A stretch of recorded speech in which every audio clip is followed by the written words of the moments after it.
الحمد لله الذي أبرز من تجليات الجمال وأفاض من فيوضات المن والإفضال على من اصطنعه لنفسه من الرجال، ما أدركوا به غاية الآمال وتسربلوا به في خلع الجلال والكمال، وصلحوا لأن يدار عليهم في حضرة قدمه على بساط أنسه كأس الوصال، فظهر على أيديهم من حقائق العلوم ونتائج الأعمال ما حارت فيه العقول فلم تفصح عنه بمقول، وعجزت عن العبارة عنه الألسن والأقلام فلم تشتمل عليه النقول، فكان التصديق به ولاية صغرى ومحبة أهله سعادة في الدنيا والأخرى، وكان وجودهم أمانا للأمة ونورهم جلاء للظلمة وذكرهم سببا لنزول الرحمة. وأشهد أن لا إله إلا الله وحده لا شريك له،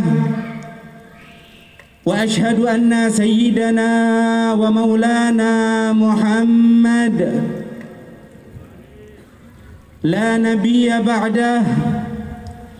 اللهم صل وسلم وبارك وكرم على سيدنا محمد الذي تم به النظام وانهلت به على الوجود شعائب الكرم والإنعام،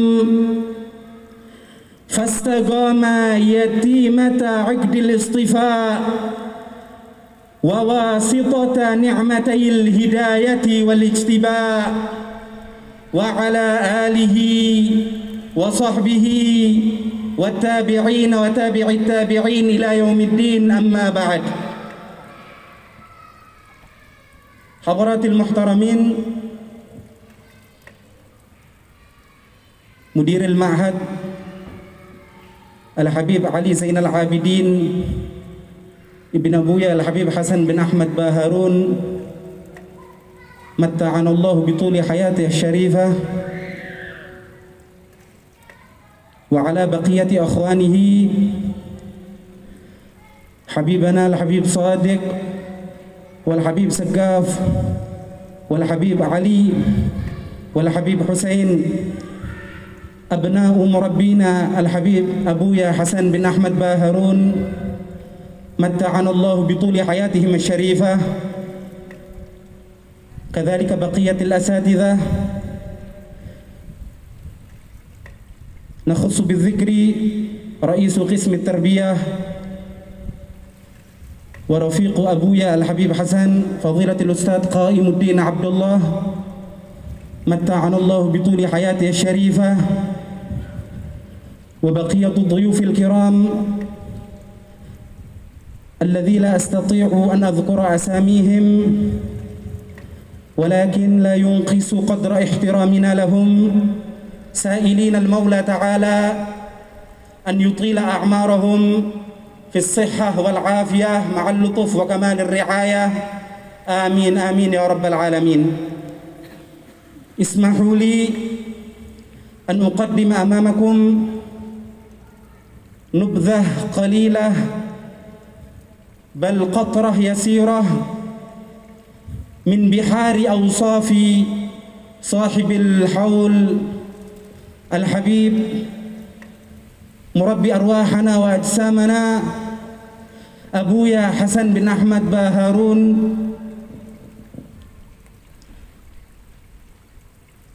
سائلين المولى تعالى على أن يمنحنا إن شاء الله بالاقتداء به وبالاتباع به حتى نكون قرة عين النبي صلى الله عليه وسلم، kama kana hadza da'buhu alaihi rahmatullah rahmatal abrar.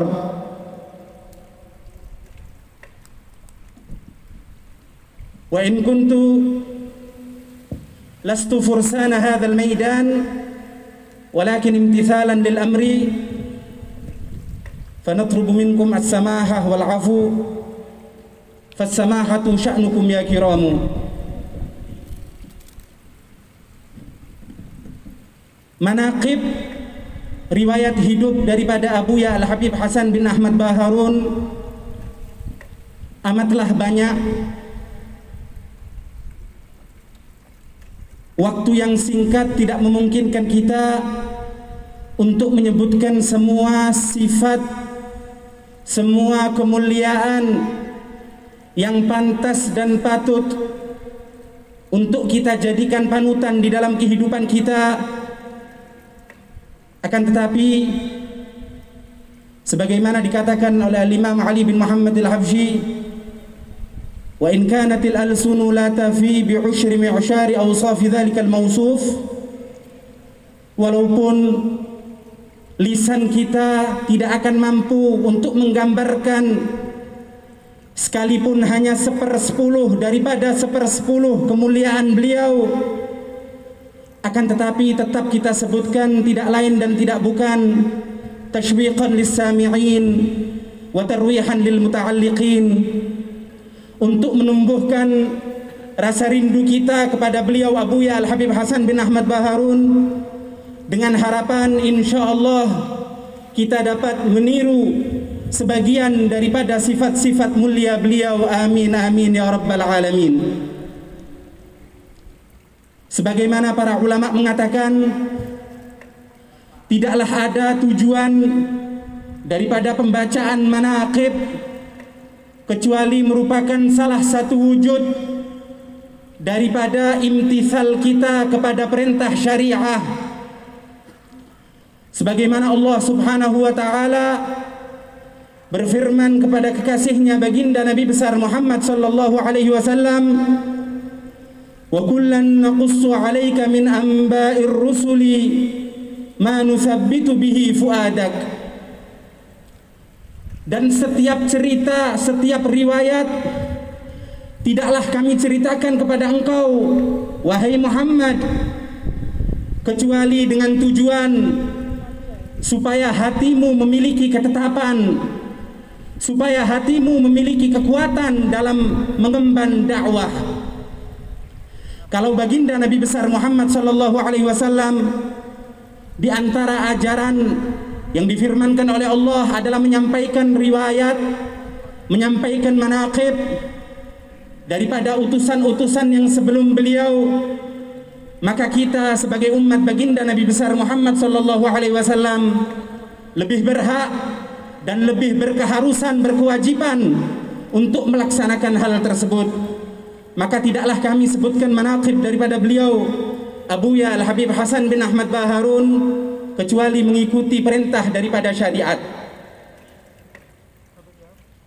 Riwayat hidup beliau kita mulai dengan menyebutkan tentang kebesaran keluarga beliau, Sulalah Al-Baharun, sebuah keluarga, sebuah komunitas yang selalu mengedepankan Allah Subhanahu wa taala di atas hal apapun. Suatu komunitas yang tidak pernah melakukan apapun kecuali setelah menyesuaikan sesuatu itu dengan syariat Islam. Ketika ada kesesuaian, maka mereka akan melakukan sesuatu tersebut. Sebuah komunitas yang dekat dengan kaum solihin, yang selalu mengikuti petuah daripada orang-orang soleh, para wali yang ada di tengah-tengah mereka, sehingga mereka tidak pernah melakukan apapun kecuali setelah mereka meminta musyawarah, mereka bermusyawarah meminta pendapat daripada orang-orang soleh tersebut. Hal ini tampak daripada riwayat kakek beliau Al-Habib Husain Baharun, yang mana diriwayatkan pernah suatu saat ada seorang soleh, yaitu Al-Habib Husain bin Muhammad bin Tahir Al-Haddad, kakek daripada guru kita bersama Al-Ustaz Muhammad bin Aidrus Al-Haddad. Al-Habib Husain Al-Haddad memiliki kebiasaan dakwah menuju ke Pulau Madura di antaranya. Dan acap kali Al-Habib Husain sampai ke Madura, maka Al-Habib Husain Baharun, kakek daripada Abuya Al-Ustaz Hasan, selalu menyempatkan diri untuk berkhidmah pada Al-Habib Husain Al-Haddad, untuk mengambil ilmu, untuk mengambil hikmah daripada Al-Habib Husain Al-Haddad. Hal itu beliau lakukan karena memang itu yang dicontohkan oleh ayahnya, oleh datuk-datuknya, para Alawiyin.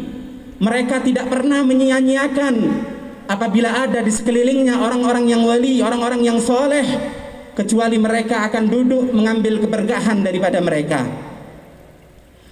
Pernah suatu saat Al-Habib Husain Al-Haddad melihat putra daripada Al-Habib Husain Baharun, yang tidak lain adalah ayah daripada Al-Ustaz Hasan bin Ahmad Baharun. Maka Al-Habib Husain Al-Haddad mengatakan, putra siapa ini? Maka orang-orang mengatakan itu adalah putra daripada Al-Habib Husain Baharun. Al-Habib Husain Al-Haddad mengatakan, aku melihat anak ini sudah waktunya untuk dikawinkan. Padahal pada saat itu Al-Habib Ahmad usianya masih 16 tahun. Tapi coba kita lihat bagaimana sikap daripada sang ayah Al-Habib Husain Baharun ketika menghadap kepada Al-Habib Husain Al-Haddad. Habib Husain menyatakan keinginannya untuk mengawinkan anaknya Al-Habib Ahmad yang pada saat itu masih muda. Al-Habib Husain Baharun sama sekali tidak menolak. Al-Habib Husain Baharun tidak mengatakan anakku masih kecil, masih belum waktunya untuk kawin. Tapi apa kalimat yang keluar daripada Al-Habib Husain Baharun? Beliau hanya mengatakan, asyur-syurak ya Habib, urusan putraku adalah urusanmu wahai Habib. Kita lihat bagaimana pasrah beliau kepada orang soleh, pasrah beliau kepada seorang wali. Maka beliau sama sekali tidak menunjukkan keinginannya. Beliau hanya mengatakan, anak ini urusannya adalah urusanmu wahai Habib. Maka Habib Husain pun mengatakan, ini anak harus dikawinkan. Al-Habib Husain Al-Haddad mengatakan kembali, ini mau dikawinkan sama siapa? Maka Al-Habib Husain Baharun pun pasrah sekali lagi kepada beliau. Bahkan pada saat itu Al-Habib Husain memberikan pilihan, kalau kau menginginkan anakmu menjadi seorang yang berharta, kawinkan dengan keluarga daripada fulan. Kalau kau menginginkan anakmu mendapatkan kedudukan di hadapan manusia, kawinkan dengan keluarga daripada si fulan. Tapi kalau kau menginginkan keturunanmu menjadi keturunan yang menyibukkan dirinya dengan ilmu, dengan dakwah, maka kawinkan dengan keluarga daripada Al-Bakhbazi. Al-Habib Husain Baharun sama sekali tidak memilih salah satu daripada tiga hal tersebut. Beliau mengatakan, aku pasrah kepadamu ya Habib. Maka Al-Habib Husain Al-Haddad pun mengatakan, kami tidak rela pada keturunanmu wahai Husain, kecuali mereka mengemban ilmu baginda Nabi besar Muhammad sallallahu alaihi wasallam, kecuali mereka mengemban dakwah baginda Nabi besar Muhammad sallallahu alaihi wasallam. Lalu kemudian dikawinkan dengan keluarga daripada Al-Bakhbazi, yang tidak lain anak daripada seorang ulama yang tersohor pada saat itu, khususnya di Pulau Madura, yaitu Syekh Ahmad Bakhbazi. Maka dikawinkanlah Al-Habib Ahmad Baharun yang masih muda itu dengan Syekhah Fatimah, putri daripada Syekh Ahmad Bakhbazi. Coba kita lihat bagaimana komunitas keluarga yang selalu mengedepankan Allah Subhanahu wa taala. Oleh karena itu mereka merupakan keluarga yang digambarkan oleh Al-Habib Abdullah bin Alawi Al-Haddad, fahumul kathirut tayyibul mad'u lahum min jaddihim hina az-zafafi ala ta'i baitun nubuwati wal futuwati wal huda wal ilm fil madhi wa fil mutawaqqi'i. Mereka adalah golongan yang banyak, golongan yang baik, yang mendapatkan doa daripada datuk mereka baginda Nabi besar Muhammad sallallahu alaihi wasallam tak kala mengawinkan datuk mereka Sayyiduna Ali bin Abi Thalib dengan Hubabah Fatimahuz Zahra. Nabi sallallahu alaihi wasallam mendoakan agar dikeluarkan dari sulbi mereka al-katsirat thayyib, dan itu terwujud pada keluarga Al-Baharun sebagaimana kita saksikan. Kemudian apa yang diucapkan oleh Al-Habib Husain Al-Haddad menjadi kenyataan. Tidaklah lahir daripada Al-Habib Ahmad Baharun dan Syekhah Fatimah kecuali orang-orang yang berilmu, kecuali orang-orang yang berdakwah di jalan Allah Subhanahu wa taala. Di antara mereka Abuya Murabbina Al-Habib Hasan bin Ahmad Baharun, adik beliau Al-Habib Qasim bin Ahmad Baharun, serta Al-Habib Mustafa bin Ahmad Baharun. Kesemuanya itu kita saksikan dalam kehidupan kita, bagaimana kegiatan mereka selalu dipenuhi dengan menuntut ilmu, dengan menyampaikan ilmu, dengan berdakwah kepada jalan baginda Nabi besar Muhammad sallallahu alaihi wasallam. Hal itu tidak lain dan tidak bukan kecuali karena ketaatan mereka dengan ajaran baginda Nabi besar Muhammad sallallahu alaihi wasallam, selalu bermusyawarah di dalam kehidupan mereka sehingga tidak melahirkan kecuali perkara-perkara yang baik. Ini yang tidak kita dapatkan pada zaman ini. Setiap daripada kita melakukan apapun tanpa bermusyawarah terlebih dahulu kepada para ustaz ataupun kepada para orang-orang yang berilmu, sehingga menjadikan kehidupan kita menjadi rancau. Kita memohon kepada Allah Subhanahu wa taala, semoga keluarga kita dapat meniru apa yang dicontohkan oleh mereka. Amin amin ya rabbal alamin. Kelahiran beliau dilahirkan tanggal 11 Juni tahun 1934 atau bertepatan dengan tanggal 27 Safar. Semenjak dilahirkan, maka beliau Abuya Al-Habib Hasan bin Ahmad Baharun mendapatkan didikan langsung daripada ayah dan ibu beliau. Pendidik pertama beliau tidak lain dan tidak bukan adalah ayah beliau sendiri, Al-Habib Ahmad bin Husain Baharun, serta ibu beliau Asy-Syekhah Fatimah Bakhabazi. Dari merekalah Al-Habib Hasan Baharun selalu dilantunkan di telinganya kalimat tauhid, selalu diperdengarkan kepadanya kalimat Allah, diperdengarkan kepadanya kalimat suci baginda Nabi besar Muhammad sallallahu alaihi wasallam. Sehingga dengan hal tersebut maka terbentuklah di dalam jiwa beliau al-inayah ar-rabbaniyah, perhatian khusus daripada Allah Subhanahu wa taala, sebagaimana dikatakan fa idzal inayatu la hadatka uyunuha nam fal makhawifu kulluha amanu. Apabila di hatimu, di benakmu telah terbentuk al-inayah ar-rabbaniyah, perhatian khusus daripada Tuhanmu, maka tidurlah, santailah. Sesungguhnya perkara-perkara yang menakutkan pasti akan berubah menjadi rasa aman serta rasa tentram. Maka dari orang tuanya terbentuk di dalam benak Abuya Al-Habib Hasan bin Ahmad Baharun al-inayah ar-rabbaniyah tersebut, yang menjadikan beliau dari semenjak kecil tidak tampak kecuali kegigihan, kegetolan beliau dalam menuntut ilmu, dalam menuntut syariat baginda Nabi besar Muhammad sallallahu alaihi wasallam. Beliau di dalam tarbiyahnya juga berguru kepada kakeknya yang tidak lain adalah Syekh Ahmad Bakhabazi, ayah daripada ibunya. Beliau awal mulanya belajar di Madrasah Makarimil Akhlak. Di samping beliau menuntut ilmu syariat, menuntut ilmu agama, beliau juga menuntut ilmu umum. Beliau sekolah di sekolah rakyat atau setingkat SD sekarang. Beliau juga belajar di PGA atau pendidikan guru agama. Beliau tempuh dalam waktu 4 tahun. Bahkan diceritakan ketika beliau belajar, seringkali beliau ditunjuk untuk mengganti pengajar yang uzur pada saat itu.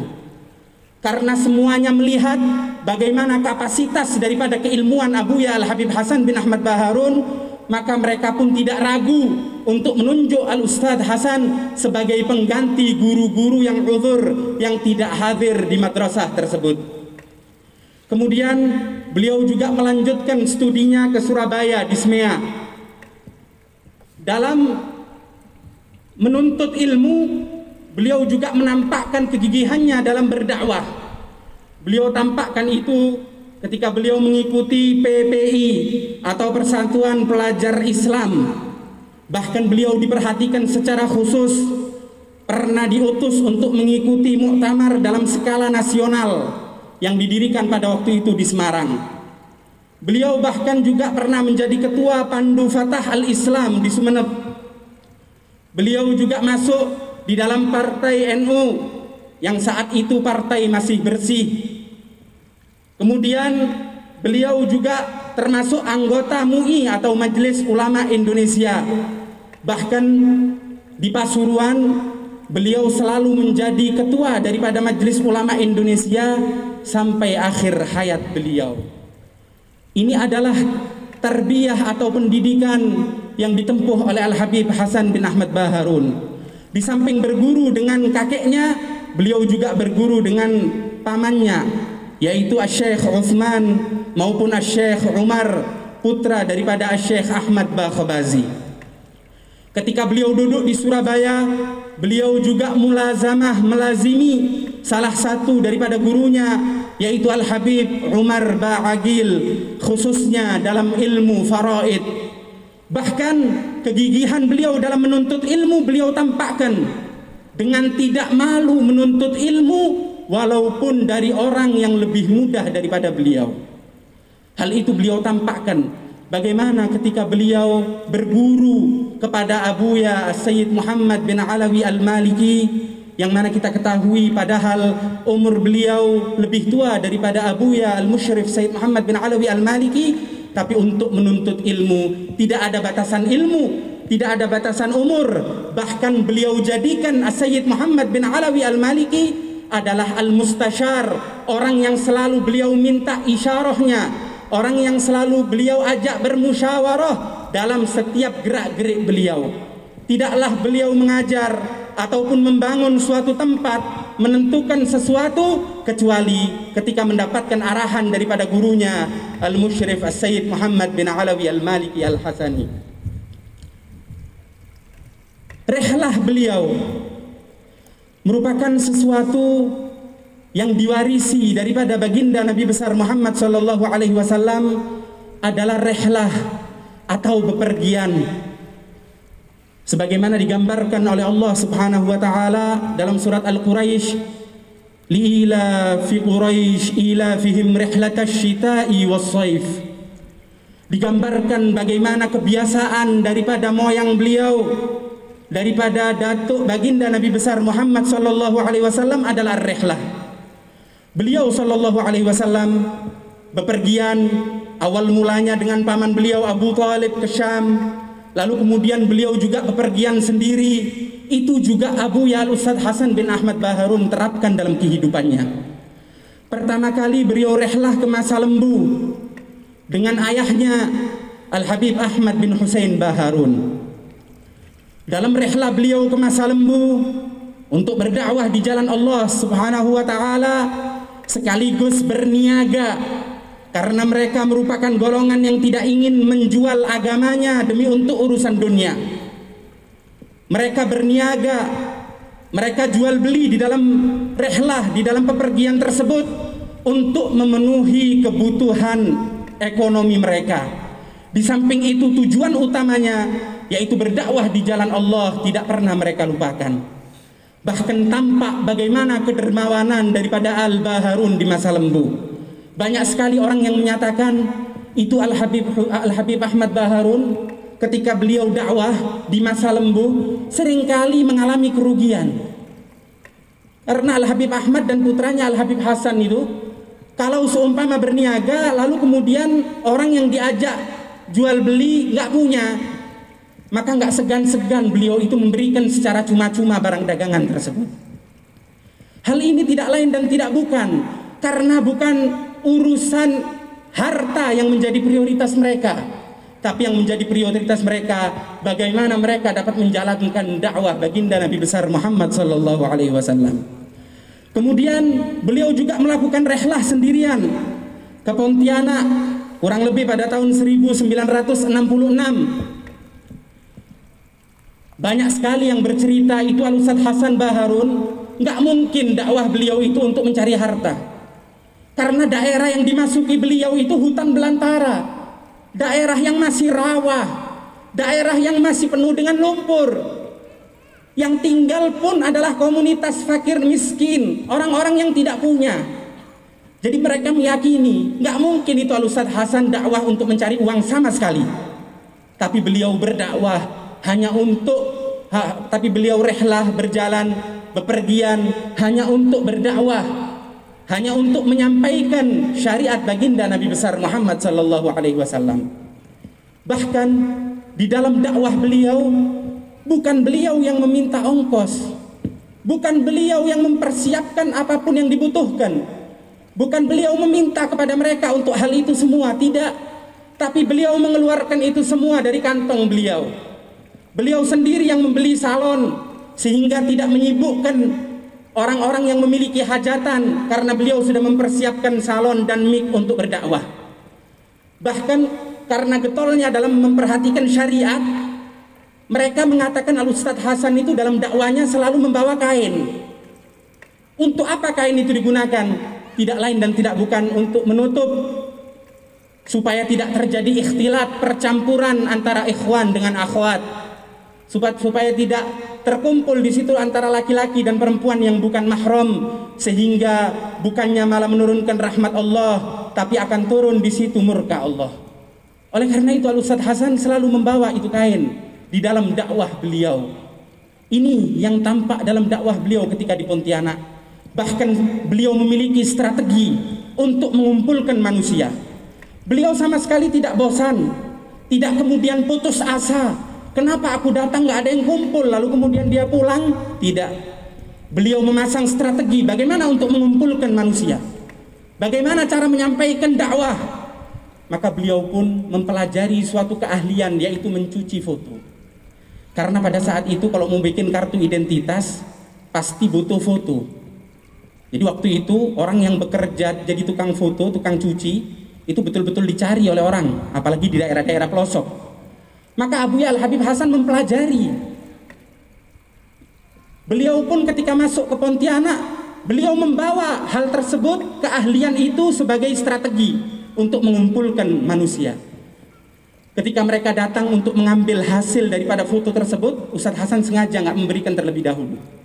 Mereka berkumpul, lalu kemudian Ustadz Hasan pun memulai untuk menyampaikan ajaran-ajaran yang wajib mereka ketahui. Bagaimana cara berwudu, bagaimana cara sholat, bagaimana hukumnya ikhtilat dengan yang bukan mahram. Perkara-perkara yang memang betul-betul mereka butuhkan, beliau sampaikan dalam waktu yang singkat, lalu kemudian beliau berikan foto tersebut. Ini adalah gambaran daripada rehlah dakwah beliau ke Pontianak. Lalu kemudian pada tahun 70 beliau pulang kembali ke Madura karena mentaati perintah daripada ibundanya untuk melakukan dakwahnya di dekat-dekat situ saja. Tapi Al-Ustadz Hasan bin Ahmad Baharun tetap melakukan dakwahnya. Bahkan tidak ada tempat di Jawa Timur ini, bahkan sampai di Jawa Tengah, kecuali kota itu pernah dimasuki oleh Ustadz Hasan bin Ahmad Baharun untuk menjadi pengajar, khususnya yang berkaitan dengan bahasa Arab. Karena Ustadz Hasan memahami betul-betul kunci untuk mendapatkan segala ilmu pengetahuan tidak lain dan tidak bukan adalah bahasa Arab. Karena itu beliau mengajar dan menjadi pengajar yang handal, baik itu di Gondang Legi, di Malang, ataupun di Bondowoso, ataupun di Bangil, dan banyak lagi tempat-tempat yang lain. Alaihi rahmatullah. Awsafuhu, sifat-sifat beliau. Kalau kita mau membahas sifat-sifat beliau, maka amatlah banyak. Karena sifat-sifat itu tidak lain dan tidak bukan beliau ambil dari datuk beliau baginda Nabi besar Muhammad sallallahu alaihi wasallam. Sehingga sifat yang ditampakkan oleh beliau seakan-akan cerminan daripada sifat datuknya baginda Nabi besar Muhammad sallallahu alaihi wasallam. Sebagaimana dikatakan, "Fama min khuluqin fil bariyati mahmud illa wa huwa mutalaqan an zainil wujud." Tidaklah ada suatu perangai yang baik kecuali diambil sumbernya dari baginda Nabi besar Muhammad sallallahu alaihi wasallam. Kalau kita mau mempelajari tentang kedermawanan daripada beliau Al-Ustadz Hasan bin Ahmad Baharun, bagaimana beliau menyembunyikan kedermawanan tersebut, kita lihat bagaimana riwayat yang disampaikan oleh salah seorang supirnya, Akhuna Muhammad Radhi. Beliau itu Al-Ustadz Hasan setiap malam kerjaannya ngumpulkan uang, kalau nggak salah 5.000 rupiah, padahal 5.000 rupiah waktu itu besar. Beliau kumpulkan itu 5.000, ketika sudah terkumpul banyak, maka keluar di tengah-tengah malam. Keluarnya bukan waktu pagi supaya dilihat orang, tapi keluar di tengah malam. Ketika semua orang sudah terlelap di dalam tidur, beliau Al-Ustadz Hasan hanya ditemani oleh supirnya. Beliau pun berjalan mencari orang-orang yang membutuhkan, entah itu pemulung, entah itu tukang becak, entah itu siapapun yang membutuhkan. Maka beliau selipkan uang tersebut pada orang-orang itu tadi, tanpa orang-orang itu mengetahui. Betul-betul beliau amalkan apa yang disabdakan oleh baginda Nabi besar Muhammad SAW. Di antara orang yang akan mendapatkan naungan Allah Subhanahu wa Ta'ala, seseorang yang bersedekah lalu dia menyembunyikan, sehingga jangankan orang lain, tangan yang kiri pun tidak mengetahui apa yang disedekahkan oleh tangan kanannya. Itu betul-betul beliau terapkan. Beliau keliling Bangil, bahkan kalau uangnya masih ada bukan terus pulang, tapi beliau pergi ke Pandaan, ke daerah yang dekat dengan Bangil. Beliau tidak pulang kecuali uang tersebut telah habis. Ini adalah salah satu kedermawanan beliau. Bahkan kedermawanan beliau kita lihat bagaimana sebagian santri yang mungkin tidak mampu ketika ingin berhenti dari pondok dengan alasan karena nggak mampu untuk membayar syahriah, beliau melarang. Seraya beliau katakan, bulananmu menjadi tanggunganku, yang menjadi kewajibanmu adalah menuntut ilmu. Ini adalah salah satu kedermawanan daripada beliau Al-Habib Hasan bin Ahmad Baharun. Kalau kita mau membicarakan kesabaran beliau, bagaimana beliau mengemban hal-hal yang tidak baik, hal-hal yang menyakitkan daripada orang-orang yang ada di sekitar beliau. Beliau merupakan orang yang amat-amat sabar. Itu dapat disaksikan oleh orang-orang yang hidup di sekitar beliau. Bagaimana kesabaran beliau ketika menghadapi orang yang tidak cocok. Bahkan pernah diriwayatkan bagaimana kesabaran beliau dengan santrinya. Pernah ada seorang santri dari bangunan yang tinggi atau dari tingkat 2, dia melempar air bekas kobokan, air bekas mencuci tangan setelah makan.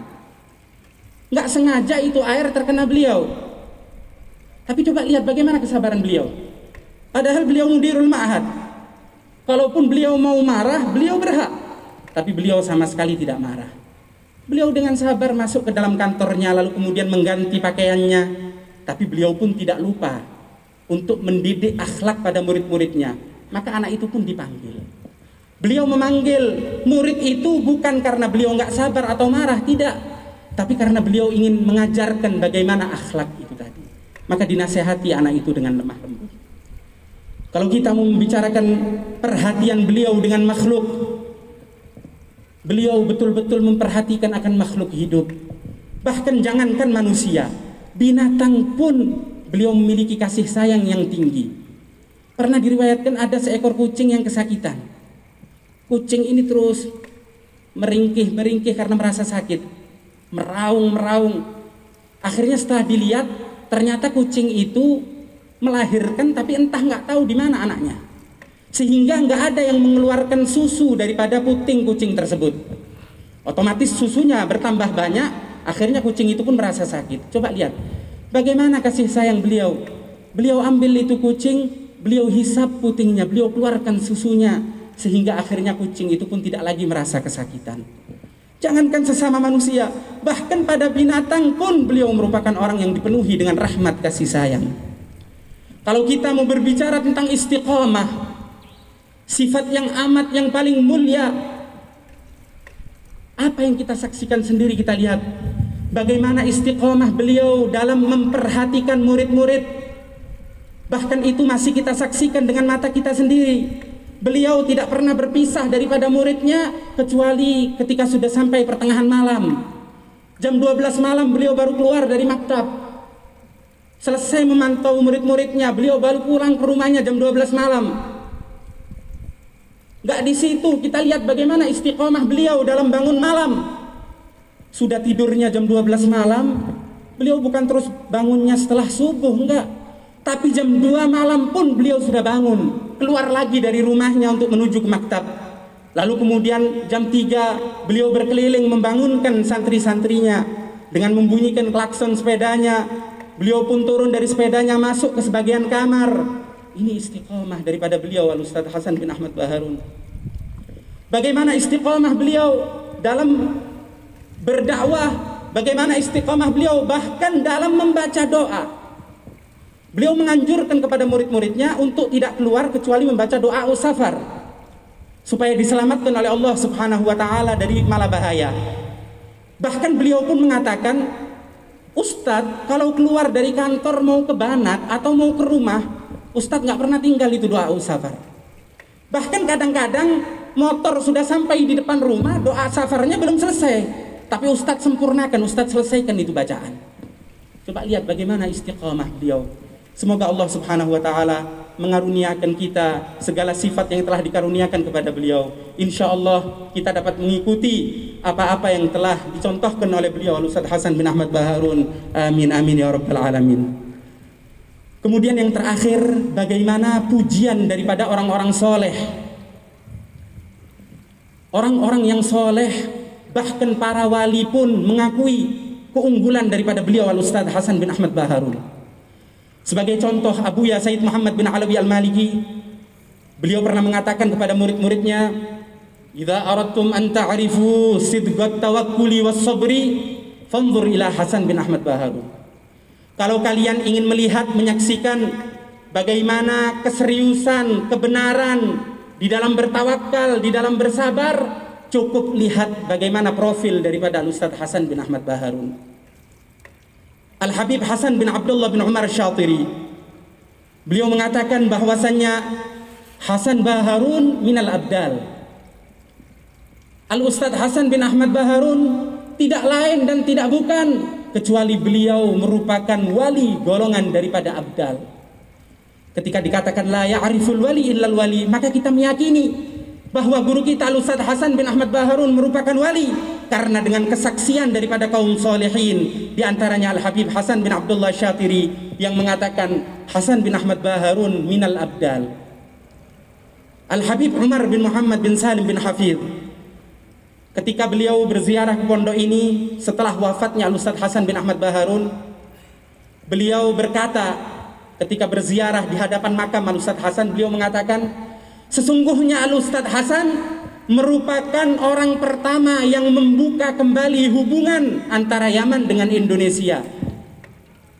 Jadi dahulu Yaman pernah tertutup pada waktu PKI, pada waktu Syu'i, komunis.